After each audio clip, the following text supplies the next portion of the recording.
Hello, I'm Matt Powers alongside my partners Ben Adams and Jason Scroy. This is In Your Face. Our first topic today, Warriors Super Team. Is it good or bad for the NBA? Jason?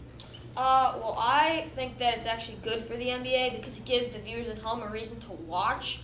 Because normally, if you see a game on TV, you might watch it, but you might not because you have no interest in the game.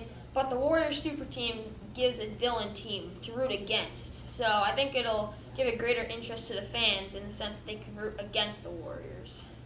I personally feel that this decreases fans' interest. They already know who's going to win.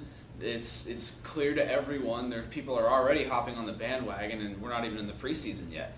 We're in summer league, and everyone knows the Warriors. They got those 4-star caliber players. Then Andre Iguodala.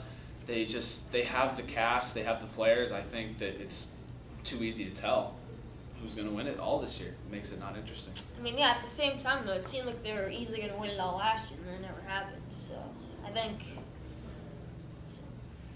All right, Warriors heavy favorites, but gives people a reason to watch. All right, our next topic. Houston Texans made some big offensive acquisitions this offseason, but does this make them a playoff caliber team? Ben? I personally think no. I think Houston, with Brock Osweiler, he's not a full-time quarterback yet. He has not proven himself. I don't think that J.J. Watt will be J.J. Watt because of this back surgery, not being in the preseason or in training camp. I just don't think that the Texans will have the full strength. And with their division being better than last year, I think it'll be a lot tougher for them to make a playoff run this year. See, I kind of am looking at your points from the other standpoint. I think that Brock Osweiler has done enough to show that he can at least play at the NFL level, although he hasn't proven it throughout a whole season. But he's shown that he can at least compete. And, Lamar Miller should be a solid running back for them. Definite upgrade from what they had last year. And J.J. Watt, yes, he's had surgery, but he's had surgeries before. He's had other setbacks and injuries. When it really counts, he'll be J.J. Watt when he needs to. Well, yes, you say Lamar Miller will be a step up from what they had last year, but wait a minute. They had last year who? Arian Foster? Yes, was he injured the whole? No, he was not injured last year, was he?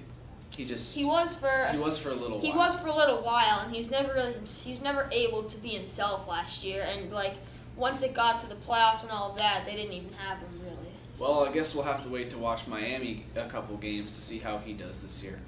All right, Houston Texans, big offensive acquisitions, but will J.J. Watt be his former self? All right, next topic, MLB All-Star Game. Should it count towards home field advantage in the MLB World Series?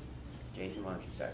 I think that it should not, because although it gives an incentive for the players themselves may not want that incentive. They may want a little bit of a break from all the action. All the other players get to rest. Why not them? So I think that they might want to rest from all this action, and also it increases the chances that that an all-star player gets injured when there's no reason that should happen and could take a team out of playoff contention immediately. Well, I personally think that in sports like the NFL, where you have the Pro Bowl, there can't be an advantage because you're way more prone to injury. It's football. It's a tough game. You can't make it count. But in baseball, I think there's more of a warrant to make the game matter. I think that there's a slight chance of injury, but not enough to take away what's been a rule for baseball since the All-Star Game started. I think that it makes it more interesting to watch. It makes players more prepared. It is a better showing of the two best teams possible playing in the best event possible for something that really matters. The first two games of a World Series at home. I think it matters and it should matter. I'd also like to make the point, the AL has won some 5 out of the past 6 All-Star games or something like that. So I think that it shouldn't count because of that, if one of the AL teams comes from the wild card or something like that and does not have as good record as the NL team has deserved and played hard for that advantage, and then they wouldn't even get it. So I think that's unfair. So are you suggesting that perhaps a higher seed from either? Well, yeah, in all the other sports. That's true. That is how they do it. I still personally think that there is an advantage given to the MLB by having the All-Star game be important.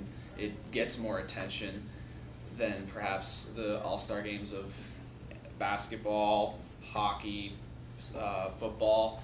I just think that it's more interesting to watch. It creates a much more intense environment, really. All right, that's all the time we have.